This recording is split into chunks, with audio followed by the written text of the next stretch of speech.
आप लोग जो बॉर्नवीटा पीते हो इसमें कितना फ़ायदे है कितना नुकसान है अब आपको बताते हैं।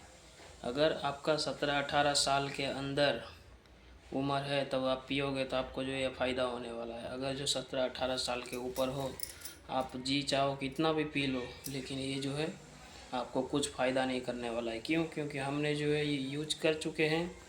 हमारा उम्र जो है 20-25 के आसपास है। भले हाइट में थोड़ा जो भी दिखने में लग रहा है आपको कि इसका उम्र नहीं होगा, पर मेरा इतना उम्र है। हमने जो है 1 महीना तक जो है यूज भी कर चुका है, पर इसको जो है ये कोई फ़ायदा नहीं किया है। ये बच्चे के लिए सिर्फ फ़ायदा किया जाता है बॉर्नवीटा, बाकी बड़े के लिए जो है बिल्कुल फ़ायदा नहीं है। ऊपर से पियोगे नीचे से ख़त्म हो जाएगा, लेकिन जो है आपको ये कुछ फ़ायदा होने वाला नहीं है। इसका जो है यही है।